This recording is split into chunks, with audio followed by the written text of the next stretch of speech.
Hello, I'm 907 Untitled, and this is Prepare to Fly. In this episode, I want to cover a Fumatsu interview with Miyazaki concerning the setting and development of Shadows Die Twice. He starts off talking about how development began for Sekiro. This project started roughly when we finished development of Bloodborne's DLC.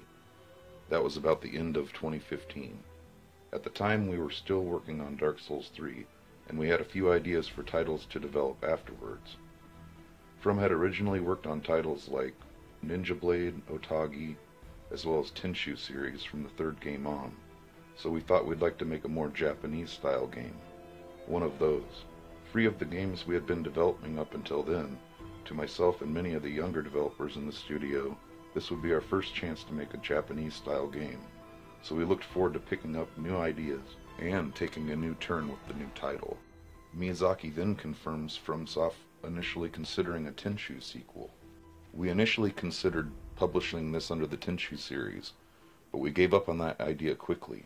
Fundamentally, Tenchu was created by a very different set of developers, with idiosyncrasies that shone in the work, and if we were to develop under that name, then we feared it would come off as an imitation. So while we received many influences from Tenchu, including the grappling hook and ninja kill, we created our own foundation for this game. The idea of a 3-dimensional map, or the combination of showiness and tension in battle, or the idea that there being a multitude of ways to conquer obstacles, I feel like all these concepts I love mesh very well in the essence of the ninja. He then goes on to explain Activision's role in their upcoming title. Excluding actual game development and sales within Japan and Asia, we've left sales in the rest of the world to Activision. One of the most significant reasons for choosing Activision as a publisher was they could give us advice about the entire length of a game development. But let me say this clearly, all decisions about game development are made by us. Activision respects the game that we are making, and we desire to make, and offers play impressions as well as advice about what we could do to improve the game. As always, we ask that all decisions after the title screen be left to us, and we've been successful in collaborating under this framework. What Activision principally focuses on is ease of play, comfort, and appropriate onboarding. It's embarrassing to say, but we're not particularly strong in those areas, so it helps greatly. Miyazaki then talks a little bit about his staff. We currently have a large and reliable staff, as well as many well-performing departments. The game's level design, artwork, and general style as you've seen up until now, and we mostly have the same people working on this project as worked on Dark Souls series. Our staff often comes up with great ideas in private discussions. Switching gears, he then touches on the setting of the Warring States. Realism is necessary, but we don't focus on it too much. As we reimagined medieval fantasy in Dark Souls, we're reimagining the period with our own flights of fancy. Here Miyazaki explains the importance of a fixed character. This will be my first project with a fixed main character, but I think it's necessary to mark a fresh turn. The themes of this story are difficult without a fixed character. I think we'll enjoy this style, though. However, to avoid any misunderstandings, let me be clear. This is not a game in which the story takes priority.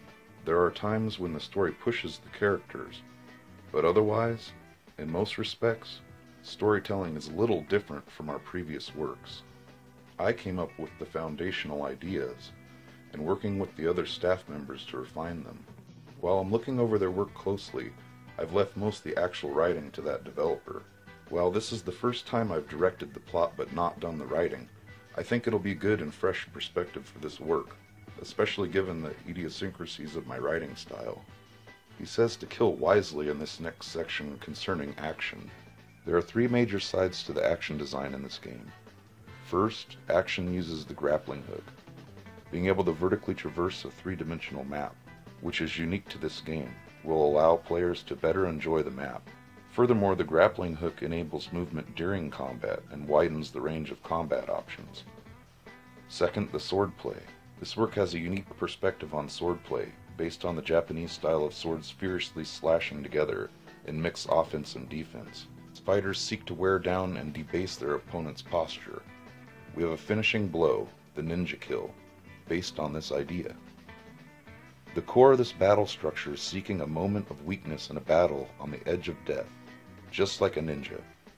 And third is the idea of kill wisely. In this work, we've expanded greatly on fighting styles, with an emphasis on allowing for creativity in approaching obstacles. We've prepared many means of solving these problems, and many applications across situations and enemies. You can attack head-on, or use the surroundings and your weapon to kill wisely in a fashion more apt to ninjas than samurai. The grappling hook and swordplay also reinforce this style. Dynamic vertical movement with the grappling hook, or ninja-like swordplay based on exploiting a moment's weakness, or the vast range of ways to approach the game's challenges, all contribute to that style. Miyazaki goes on to explain how level designs and exploration are related to battles. It reflects in our level design as well. Rather than simply get caught up in combat as you progress through the level, you'll look down on enemies from high above, with a naturally flowing space allowing you to adjust your battle plans. The flow of battle is different, and you might even say it reflects on this diversity of approaches. It's tied to the fun of exploration. You'll be able to eavesdrop on enemies' conversations before battle, and freely use that information to seek out new strategies. We think it'll be fun. The prosthetic arm will support the swordplay, as well as allow for greater creativity. There are many variations, including shurikens, firecrackers, and a hidden axe. For example, you can use the firecrackers to surprise animals, and this will allow for a lot of ingenuity. There are also several tools, which are mostly style and show. Look forward to them. Miyazaki then talks about the grappling hook. Rather than speed, it's more a sense of timing, with regards to combat and, of course, movement. The grappling hook should provide a new and dynamic feel. It works well with large enemies and will allow completely new boss experiences. Map design will be very similar to Dark Souls 1, with one exception. The three-dimensional map will be fully interconnected, allowing a high degree of freedom and in-game progression.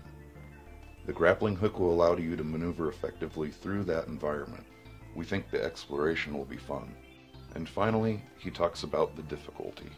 The idea is to make a game that is more difficult than previous entries, but that will allow you to use creativity in addition to action to overcome those challenges. On one hand, we don't want to disappoint the players looking for a hardcore game, but we also want as many people as possible to be able to experience the pleasure of overcoming a challenge. In order to achieve both those goals, we've implemented many systems that will continue to adjust. We don't want to make it excessively difficult or excessively simple. So there you have it. Those are my key points from this interview. Thanks for watching, and see you next time.